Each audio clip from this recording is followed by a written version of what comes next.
kita ya. Jadi hari ini kita akan diskusi dulu ya. Kita akan diskusi terkait dengan beberapa hal ya terkait dengan pemrograman web.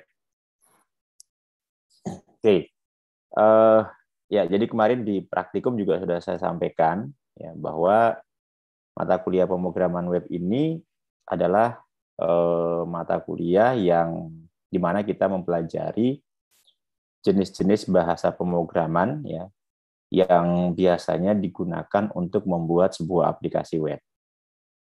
Nah, kemarin juga sudah saya jelaskan bahwa yang namanya program aplikasi itu ada beberapa jenis platform. Ada yang platformnya desktop, ada yang platformnya web, dan ada yang platformnya mobile atau smartphone gitu ya. Nah, kalau yang desktop, mungkin saya nggak tahu Anda masih sering menjumpai atau tidak. Ada yang bisa kasih contoh mungkin? Sebuah aplikasi yang basisnya desktop atau platformnya desktop. Ada nggak?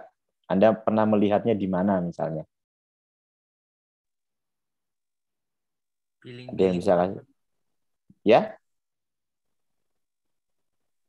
Oke. Oke, itu program aplikasi. Kalau sistem Billing Pak. informasi, ya pernah lihat yang berbasis desktop, aplikasi kasir.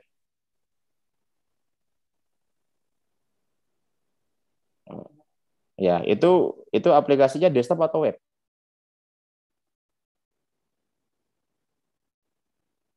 Desktop ya. Oke, jadi intinya kan berarti kalau kita lihat ciri-cirinya, aplikasi desktop itu berarti yang harus ya dan dia harus diinstal di sistem komputer kita. Nah, berarti apakah desktop ini harus running di Windows atau boleh running di sistem operasi lain? Bisa aja ya. Nah, ada nggak yang pernah melihat sistem informasi, bukan aplikasi ya? Kalau aplikasi banyak contoh ya. Sistem informasi yang runningnya misalnya di Linux, runningnya di Mac OS gitu. Ada nggak yang pernah melihat?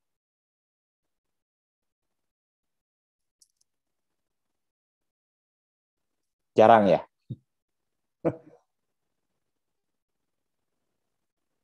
Ya, artinya ketika diinstal itu dia bisa diinstal di Mac OS atau hanya bisa running di Windows saja. Karena salah satu keterbatasan dari aplikasi desktop itu adalah dia nggak bisa cross platform.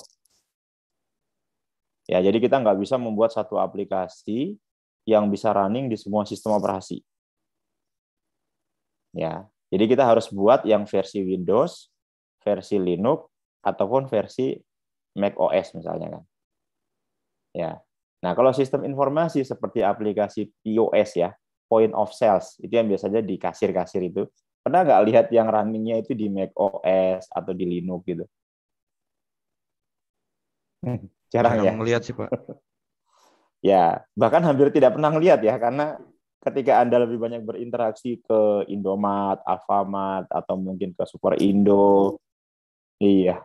Jadi sebagian besar akhirnya kalau kita lihat pangsa pasar ya, segmen market atau target market yang di bisnis aplikasi-aplikasi ini, bangsa pasarnya sebagian besar bahkan hampir 99% pasti ada di Windows platform. Nah, sekarang sudah bisa membayangkan tuh berarti kebutuhan programmer desktop itu yang banyak dibutuhkan yang di mana kira-kira kan? Berarti yang banyak di platform Windows ya. Nah, kalau kita membuat aplikasi untuk running di Windows, running di Mac OS, itu kira-kira bahasa pemrogramannya khusus atau general? Waktu kemarin sih katanya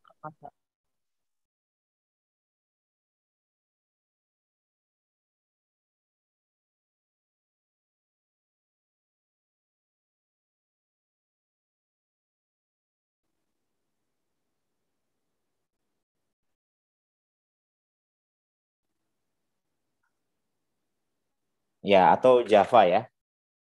ya J2ME atau J2EE gitu ya.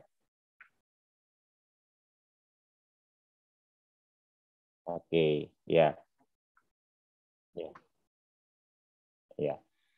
Artinya memang kalau kita lihat memang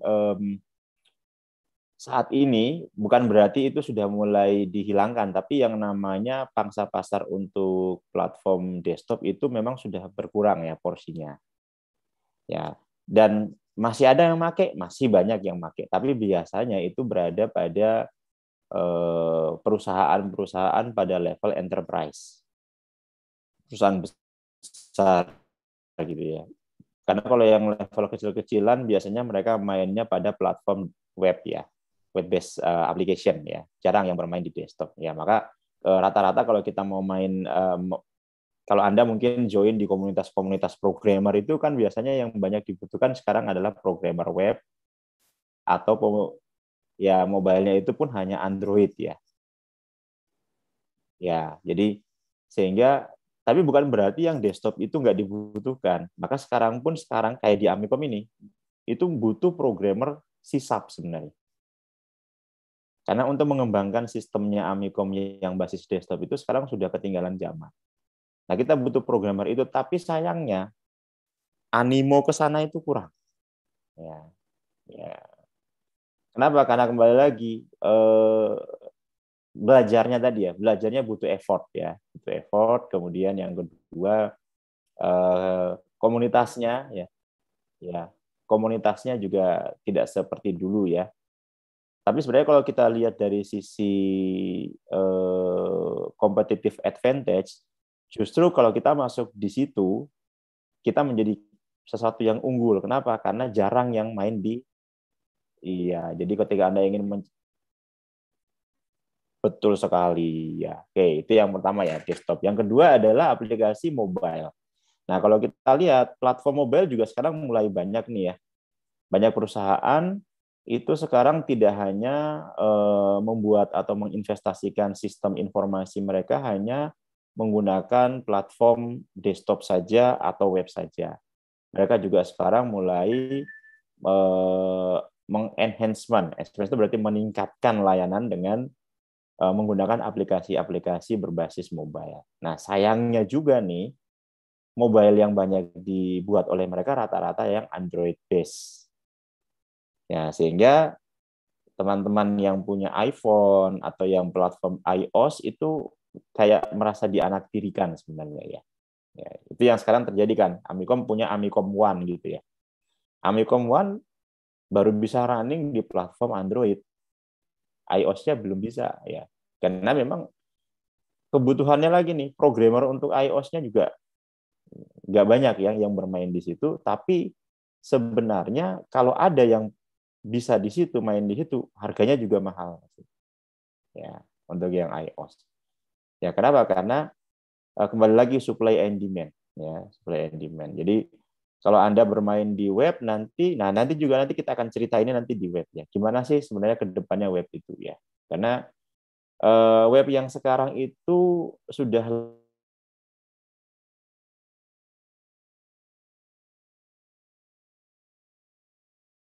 terusnya. Sekarang dengan gitu ya. Sekarang seakan-akan web itu running seperti rasanya desktop. Kenapa? Karena memang salah satu isu dari aplikasi web itu salah satu isunya terkait dengan performa. Bahwa aplikasi web itu tidak secepat kalau menggunakan aplikasi desktop. Ya. Jadi kalau aplikasi desktop sekali diklik langsung tampil, langsung dijalankan ya. Cepatlah prosesnya. Sedangkan aplikasi web banyak faktor yang mengakibatkan itu ya. Bisa faktor di internal komputer itu,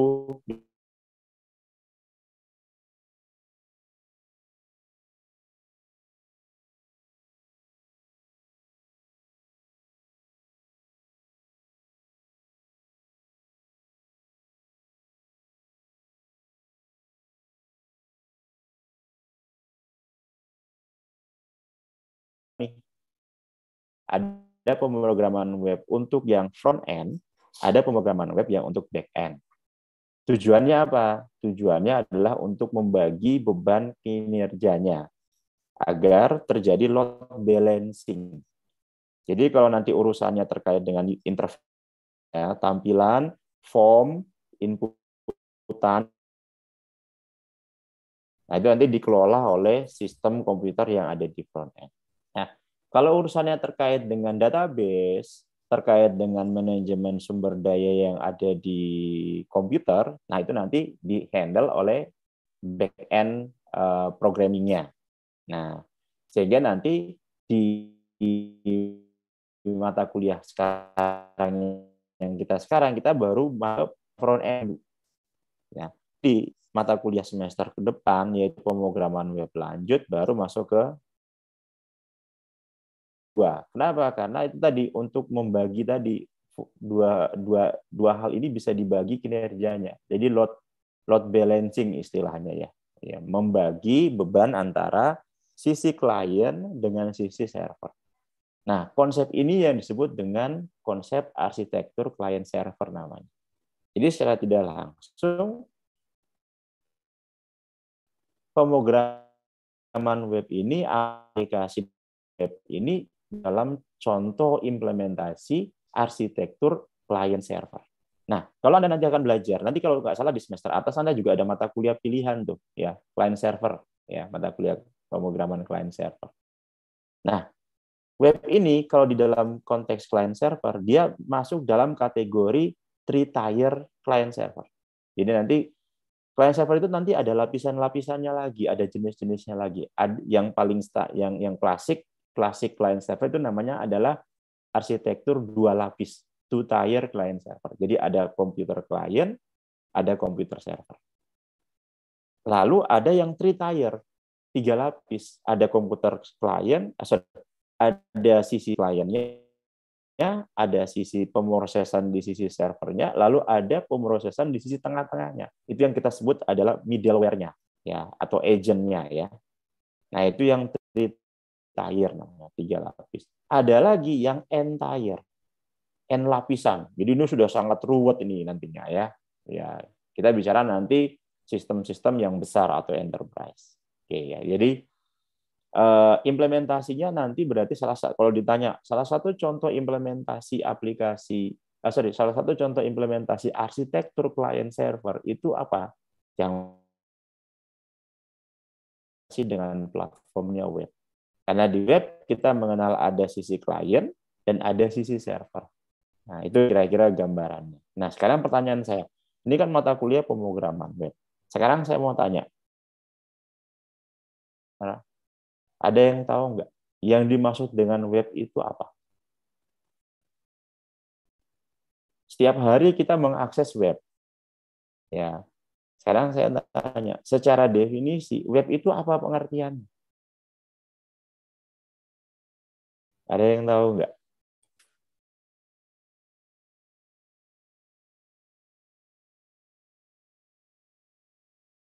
Kumpulan-kumpulan informasi.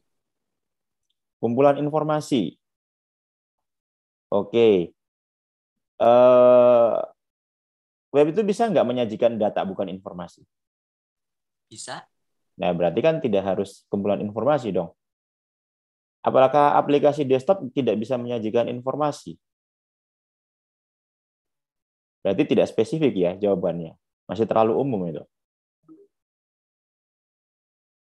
Nah, misalnya ini yang pertama. Apa yang dimaksud dengan World Wide Web? Atau tadi ya, yang lebih ruang lingkup lebih sempitnya web. Web itu apa sih? Web itu kalau lihat kalau Anda cari di kamus bahasa Inggris itu jaring laba-laba ya kayaknya ya. Jaring. Ya, tapi dalam konteks ini web itu apa sebenarnya?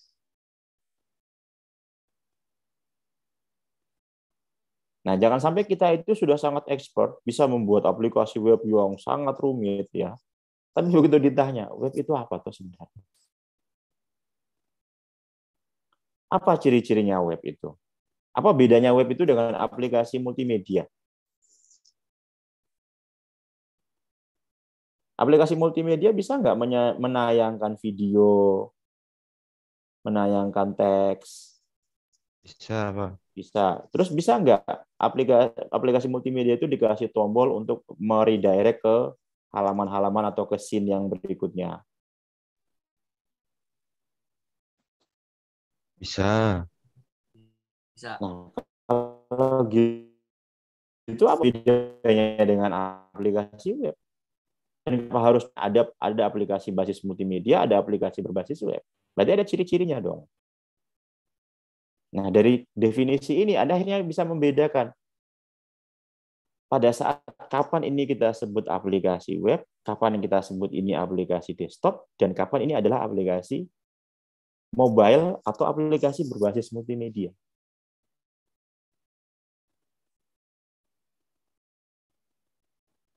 Karena di dalam aplikasi web itu bisa nggak kita menayangkan dokumen multimedia?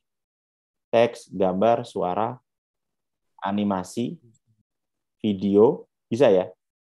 Nah, terus apa bedanya web dengan aplikasi multimedia yang kita buat dengan menggunakan aplikasi seperti Flash, misalnya? Bahkan Flash itu kalau kita convert ke SWF bisa dijalankan juga di browser nggak? Harusnya bisa. Aplikasi Flash yang SWF itu bisa kita jalankan di browser. Karena rata-rata browser sekarang punya kan converternya tuh atau emulator untuk memplay itu kan. Namanya adalah Flash Player kan. Flash Player itu ada di dalam library di dalam browser kita kan. Nah, sekarang apa ciri-cirinya web itu?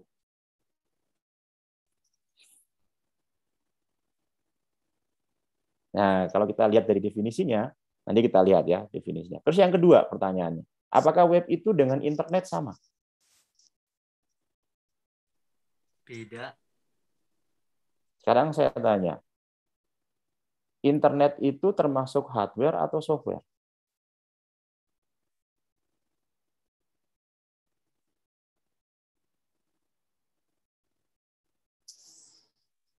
Gimana?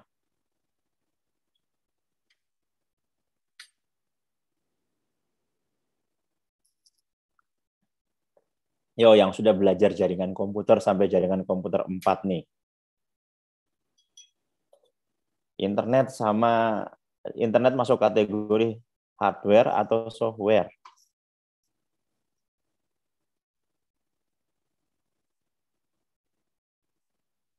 Nah, kalau internet atau kalau web sendiri masuk kategori hardware atau software? Software. Nah, pertanyaan saya, apakah web itu dengan internet sama?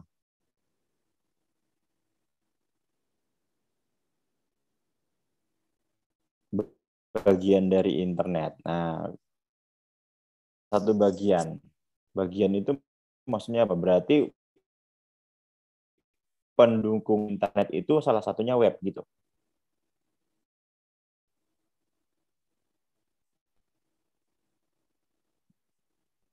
Nah, berarti untuk menyebutnya itu sebagai internet, maka salah satunya harus ada komponen web itu. Kalau disebut bagian kan begitu kan pengertiannya.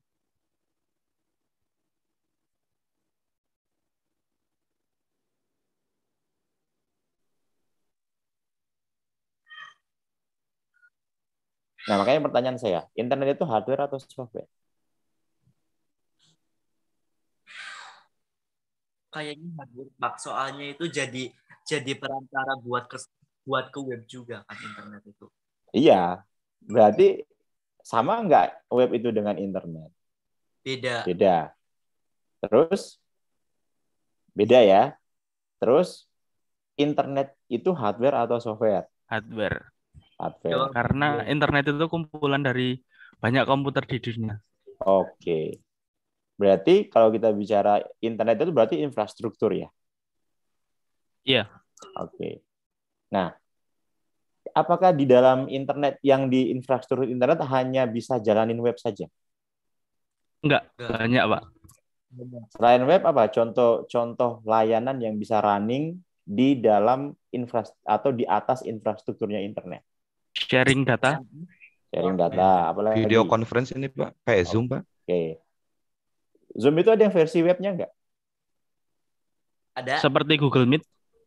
Ya, itu versi webnya ya. Iya Web Pak. kan? Google Meet juga web kan? Iya Pak. Iya. Oke, berarti internet itu adalah infrastruktur yang di atasnya infrastruktur ini bisa saja banyak layanan yang berjalan di atasnya. Nah, salah satu layanan-layanan itu adalah web di situ. Ya, kalau kita ditanya apa bedanya web dengan apakah internet dengan web itu sama, jelas beda. Web itu adalah salah satu services yang running di dalam infrastruktur internet. Nah, kenapa? Karena internet itu adalah bagian dari internet itu adalah termasuk kategori hardware. Kenapa? Karena satuan terkecil dari internet apa? Ada nggak yang tahu? Satuan terkecil internet adalah local area network. Local area network digabung jadi one wide area network, jadi metropolitan area network, sampai yang lebih globalnya lagi adalah internet kan. Jadi komponen penyusun terkecil dari ruang lingkup internet adalah local area network. Nah, local area network ini kan bisa diimplementasikan menggunakan kabel maupun yang berbasis non kabel kan, wireless. Semuanya ini dihubung-hubungkan jadi satu dan ruang lingkupnya global, maka itulah yang disebut sebagai internet. Nah, salah satu layanan yang berjalan di atas dari infrastruktur internet ini adalah web application. Oke ya, jadi sudah tahu kan bedanya. Tahu nggak penemunya web itu siapa?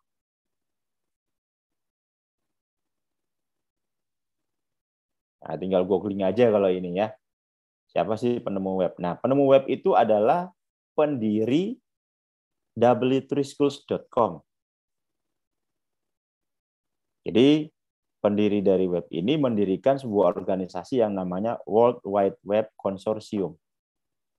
W3C. Ya. Nah, World Wide Web Consortium salah satu yang independen di dunia yang ngurusin semua aspek perkembangan web dan standarisasi web. Jadi kalau kita misalnya nih mau buat browser baru nih, supaya browser ini bisa diakui secara internasional, maka harus melalui validasi dari World Wide Web Consortium untuk standarisasinya. Ya, termasuk bahasa-bahasa pemrograman web. Nah, siapa penemunya namanya? Ya, Tim Berners-Lee itu dari Inggris. Maka karena dia menemukan web dan dia punya temuan ini ternyata berdampak pada kehidupan manusia, maka dia oleh pemerintah Inggris diberi gelar bangsawan. Bangsawan Inggris depannya ada kata-kata ya. Jadi kenapa? Karena bayangin, coba kalau web ini oleh beliau dipatenkan, kira-kira kita nanti bisa nikmati web nggak kalau nggak bayar? Nggak bisa kan? Nama beliau itu diserahkan aja ke dunia semua untuk dipakai bebas, free. Bayangin kalau itu dipatenkan, ya kita nggak bisa dengan mudahnya membuat aplikasi web kita jual kemana-mana, nggak boleh karena ada lisensi, ada royalti yang harus kita bayar. Lihat lagi, ya kalau usianya kayaknya tinggal di googling aja ya. Gimana cara kerja web ini? Nah, ini ada hubungannya dengan definisi di atas ya. Apa itu World Wide Web? Jadi kalau kita lihat definisinya, World Wide Web itu adalah sekumpulan interlink multimedia dokumen ya, yang disimpan di internet dan untuk mengaksesnya menggunakan protokol HTTP yang sekarang berkembang menjadi HTTP secure ya, HTTPS ya. Jadi ciri-ciri aplikasi web itu adalah kalau untuk mengaksesnya kita menggunakan protokol HTTP ini. Kalau internet cirinya pakai apa dia protokolnya?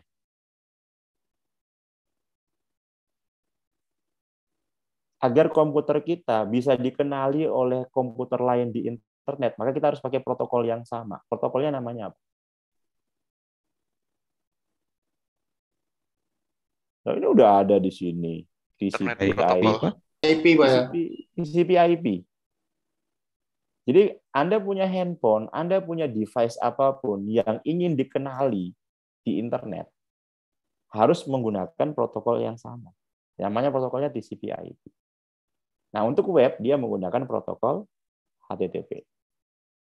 Sehingga, aplikasi apa yang bisa membaca atau menjalankan atau mengenali protokol HTTP? Aplikasi apa namanya? Browser. Jadi browser itu salah satu aplikasi yang khusus digunakan untuk menjalankan aplikasi web. Makanya Anda perhatikan, nggak ada tuh aplikasi web Anda buat, Anda save as, kemudian jadikan file exe, nggak ada kan? Ya, dia hanya bisa Nggak ada, Pak. diterjemahkan dengan menggunakan aplikasi browser. Jadi kita lihat, collection of interlinked multimedia document. Nah, ini pembedanya dia dengan aplikasi multimedia ya. Aplikasi multimedia itu ada dokumen, ada di dalamnya ada dokumen multimedia juga nggak? Ada ya, berarti sama dong. Nah, aplikasi multimedia itu antara satu halaman dengan halaman berikutnya bisa nggak dihubungkan dengan tombol-tombol? Tombol back, tombol next, bisa nggak? Bisa kan? Berarti kan interlink multimedia dokumen kan? Berarti sama dong kalau pada dua konteks itu saja ciri-cirinya sama antara aplikasi multimedia dengan aplikasi web. Nah, yang membuatnya tidak sama adalah dia harus menggunakan protokol HTTP. Nah, bagian terkecil dari World Wide Web adalah web page namanya, halaman web. Ya, halaman web itu yang biasa Anda buat itu, ya. Yang menggunakan HTML, yang menggunakan CSS dan seterusnya itu ya. Itu halaman web namanya. Nah, halaman web ini ketika dibuat banyak lalu dihubungkan satu sama lain, ya. Itulah yang namanya website. Jadi ketika dia dikumpulkan jadi banyak, lalu dia disimpan dalam sebuah domain tertentu, Amikom.ac.id, Shopee.com, ya, maka itu disebut sebagai website namanya. Jadi kumpulan halaman-halaman web.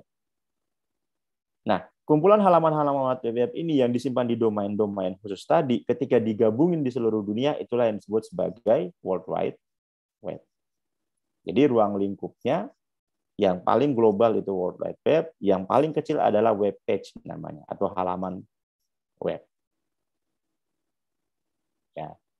Nah, bagaimana cara menghubungkannya? Ya nanti kita akan pelajari dengan menggunakan HTML dan seterusnya. Oke, ini ya definisi. Ya, jadi internet itu adalah hardware, web adalah software. Nah, bagaimana dengan konsep pemrogramannya? Ya. Jadi banyak nggak aplikasi yang jalan dengan berbasis internet? Ada banyak ya, ada email, telnet,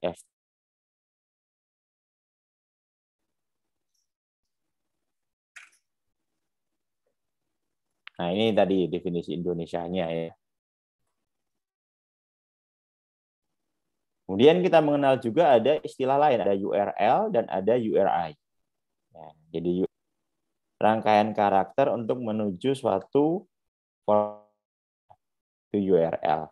Tapi kalau kita ingin mengakses page-nya lebih detail, misalnya nih, amikom.ac.id/index.php. Nah, itu berarti masuk kategori yang URI.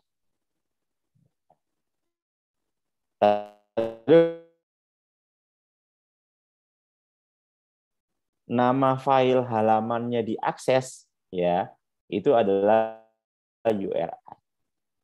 Nah, saat ini website yang sekarang itu banyak mematikan fitur bagian yang ininya untuk mengantisipasi serangan-serangan seperti SQL injection dan lain-lain. Jadi tidak bisa langsung kita ngakses lagi langsung nama halamannya sekarang, ya. Kalau sudah di internet. Tapi kalau masih di lokal, itu masih bisa kita akses seperti itu. Oke ya. Ini contohnya ya. Ini contoh yang URI ya. amikum.acid/profile.html. Ya. Ini langsung merujuk pada spesifik page yang akan kita akses. Ya. Ini tadi sejarahnya ya tentang apa itu web, dari mana asal muasalnya, termasuk browser gitu ya. Perkembangan internet sedikit disinggung ya, tapi saya nggak usah jelasin secara detail, Anda pelajari saja nanti. Ya. Nah kemudian kita lihat tadi kemarin saya sampaikan bahwa browser itu sekarang banyak jenisnya. Ya. Ini saya coba tunjukkan ya, browser itu adalah salah satu. Saya masuk ke wiki.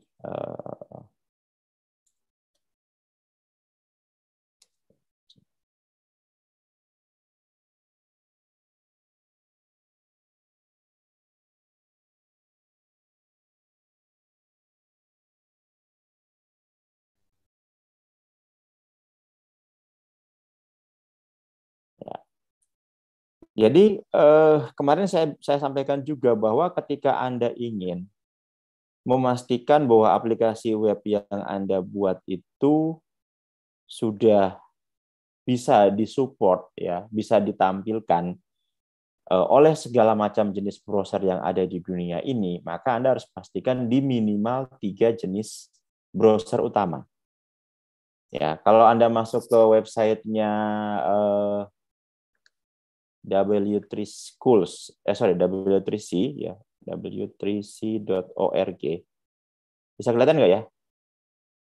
Itu yang terlihat ini yang Wikipedia-nya.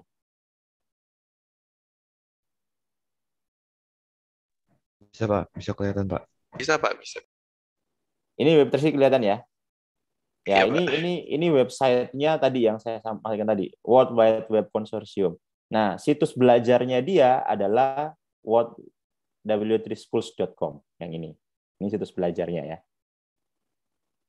Kalau ini adalah website resmi dari organisasinya. Nah, di sini dia punya hasil survei. Jadi kalau sekarang pengembangan web itu sekarang lebih cenderung ke bagaimana agar web ini bisa diakses oleh orang yang berkebutuhan khusus, disabilitas. Kedepannya ke sana nanti ya. Penelitian pengembangan tentang web. Nah, kalau kita lihat datanya, coba kita lihat ada gimana ya survei ya. Survei ada web security, web payment. Jadi ada surveinya.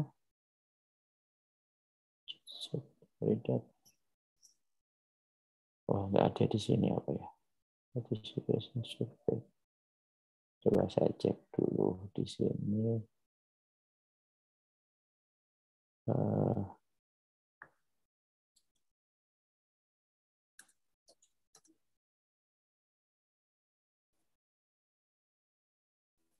Nah, di sini kira-kira ada di sini. Oke. Nah, ini kita lihat hasil survei yang dibuat oleh w3schools.com. Pertama kita lihat ya bahwa di dunia ini yang banyak mengakses internet, mengakses web ya. Itu rata-rata menurut surveinya itu bisa kelihatan ya. Di bulan Februari ada ya 2022. Windows 10 yang terbanyak. Ya. Ini ada hasil survei nih bahwa rata-rata. Nah, yang kedua terbanyak adalah Windows atau Mac OS. Oh, Mac OS ya, yang kedua terbanyak ya. Nih. Baru setelah itu yang ketiga adalah Linux, Windows 7. Nah, tapi kalau kita gabungin semua, ternyata Windows Family nih, Windows 10, Windows 7, Windows 8 yang banyak digunakan oleh pengunjung web di dunia. Kemudian kalau yang mau dari mobile-nya ya, kalau kita lihat dari sisi browser ya, kalau dari sisi browser itu yang terbanyak Ya. Yang paling banyak orang gunakan untuk mengakses webnya itu terbanyak menggunakan browser apa kalau di sini? Chrome itu, Pak. Ya, Google Chrome yang paling banyak, 70 hampir 80% ya. Bahwa pengunjung web di dunia menggunakan Chrome. Lalu yang kedua apa yang paling banyak? Dari Microsoft, Pak. Ya, Edge atau Internet Explorer. Yang ketiga adalah Firefox. Baru yang keempat adalah Safari. Nah, berarti kalau Anda nanti ingin membuat aplikasi web Anda itu nanti Anda ingin upload sebelum Anda upload nanti sebelum Anda hostingkan, ya, Anda harus pastikan di lokal ketika Anda membuatnya bahwa halaman web Anda itu bisa tampil dengan lancar, dengan baik pada 3 browser utama ini. Karena dari hasil statistiknya adalah pengunjung web itu rata-rata menggunakan 3 browser utama ini untuk mengakses halaman web yang mereka akan kunjungi. Ya, ini dari sisi statistik ya. Terus tadi sistem operasi Windows ya sebagian besar. Terus dari sisi display, ini juga menjadi concern kita nanti sebagai developer web. Bahwa mereka ketika mengakses dari komputernya masing-masing, mengakses web-web yang mereka kunjungi, ternyata sebagian besar menggunakan resolusi di laptop atau di komputer mereka menggunakan resolusi yang paling besar yang mana nih? Ini ya. Oh ini, yang tertinggi underhide, nih. Pak. Iya.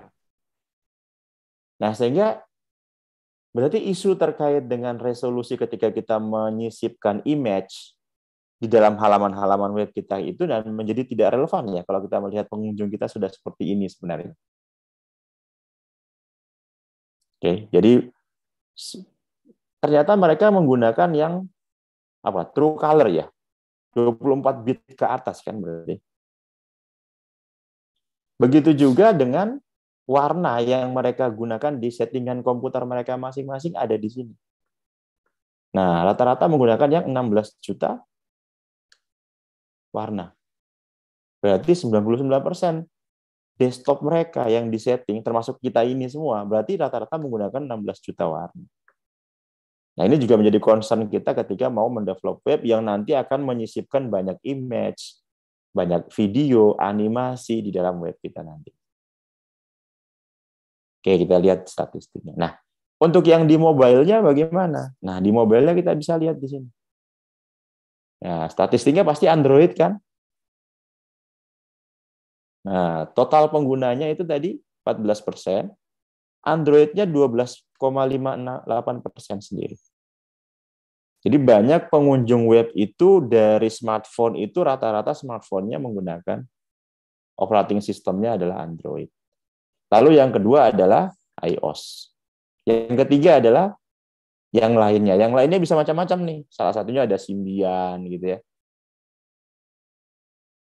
Atau sistem operasi yang dibuat oleh vendornya masing-masing pembuat smartphone-nya. Itu ada di sini. Lalu ada Windows Mobile, 0,01%. Ya, ini data-data yang juga harus menjadi perhatian kita.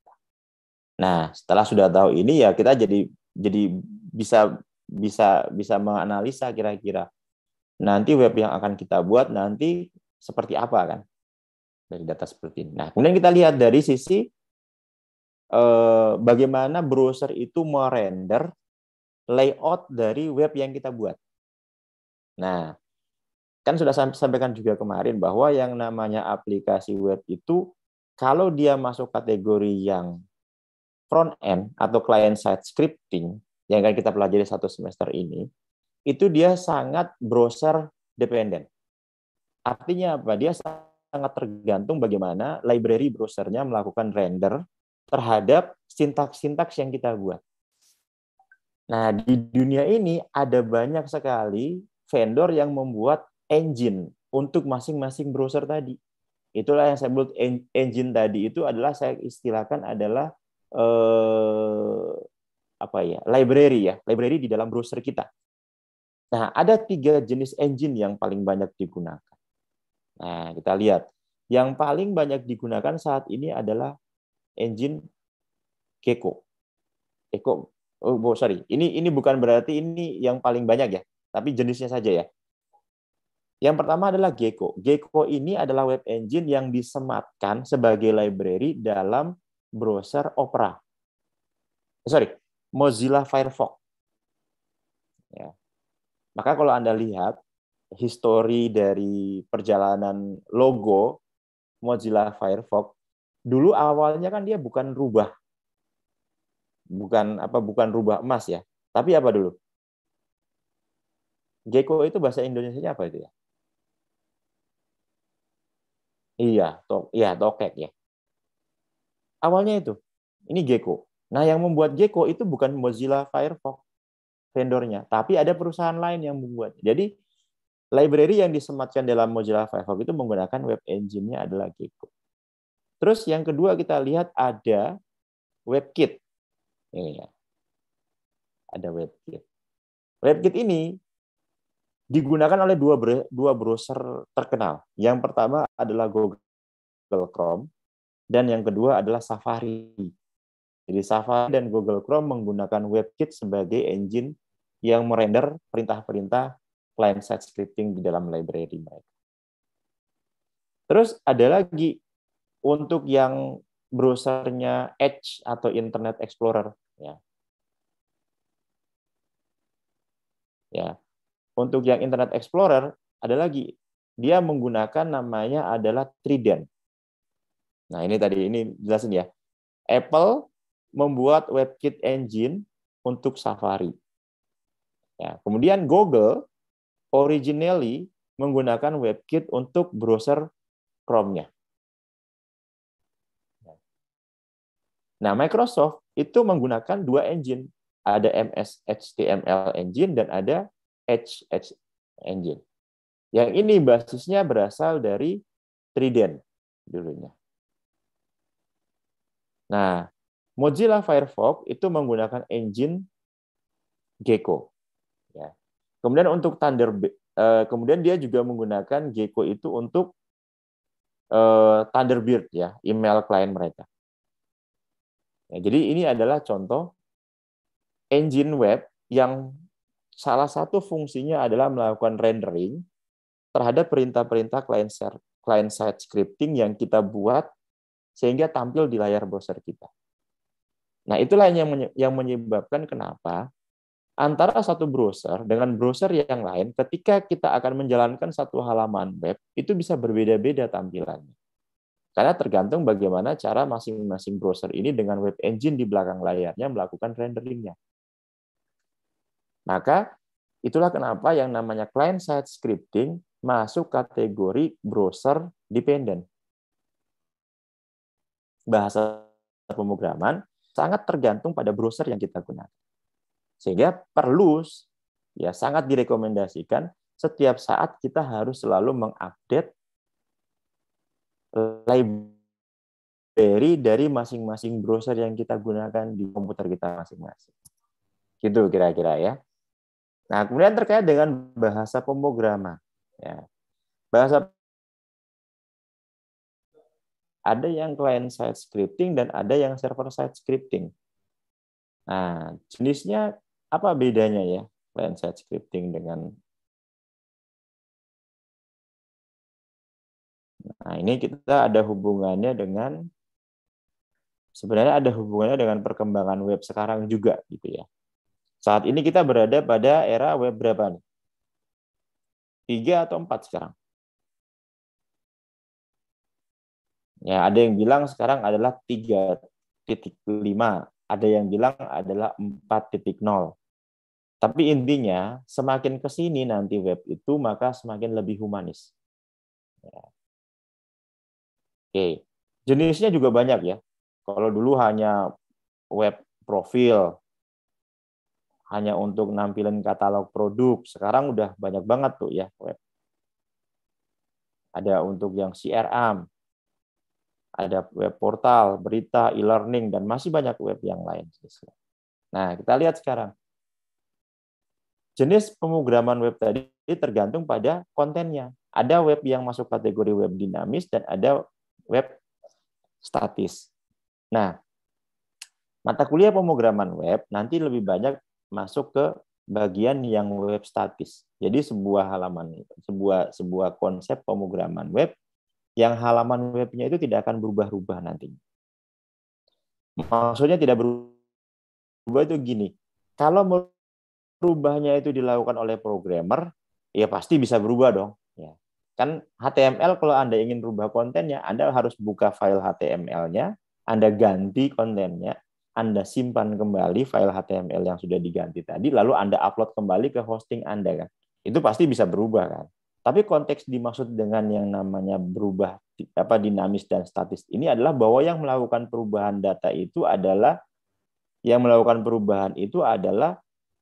user biasanya, ya. Usernya bukan programmernya yang melakukan perubahan. Karena kalau yang melakukan perubahan itu programmer, ya semuanya bisa kan. Yang namanya programmer pasti bisa melakukan perubahan semua konten. Tapi yang dimaksud di sini dinamis dengan statis itu adalah perubahan itu datanya bisa berubah-ubah karena memang bisa diedit, bisa diupdate data itu oleh operator.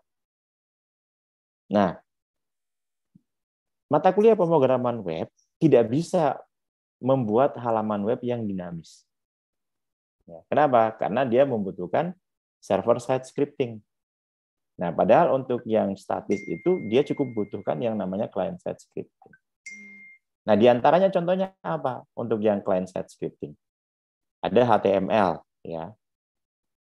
Jadi HTML ini adalah salah satu contoh implementasi dari client-side scripting. Ya. Nah, saya kasih contoh, ya kita masuk aja ya ke websitenya ini ya, websitenya W3 Schools. Nanti juga kita akan banyak belajar dari sini juga sebenarnya nanti. Nah, kita lihat di sini ya, sudah dikategorisasikan ya. Di sini ada HTML dan CSS. Ya. Kemudian nanti ada JavaScript. Terus ada yang server-side scripting tadi yang saya maksud. Yang untuk membuat halaman web yang bisa dinamis, yang datanya itu bisa diupdate, bisa diinput, ya konsepnya kayak CRUD gitu ya. Create, read, update, delete. Nah, itu hanya bisa dilakukan dengan bahasa yang masuk kategori server-side programming atau server-side scripting. Nah, contohnya apa di sini kalau yang server-side programming? Ada PHP, ada ASP. Ya. Ini contoh yang paling umum banyak digunakan. Nah, untuk yang client-side programming-nya, kita nanti akan belajar HTML dan CSS, kemudian nanti belajar JavaScript. Nah, di JavaScript nanti kalau kita ingin belajar framework-nya nih, ada juga nih. Ada jQuery, React, Ajax. Ya, ini adalah contoh-contoh framework yang basisnya itu adalah JavaScript. Ya. Ini contohnya. Jadi nanti kita lihat ya bagaimana kita belajar bagaimana menggunakan semuanya ini. Nah, saat ini programmer itu banyak dibantu dengan disediakannya banyak tools yang membantu programmer untuk meng-create aplikasi web tanpa harus coding. Ya, kalau Anda menggunakan VS Code, Anda menggunakan Sublime, Anda menggunakan Wrangler, Anda menggunakan apalagi Notepad++, itu kita masih harus coding. Tapi saat ini banyak vendor membuat aplikasi yang lebih smart. Seperti ya, betul sekali, seperti Dreamweaver. Jadi kita konsepnya seperti what you see is what you get ya.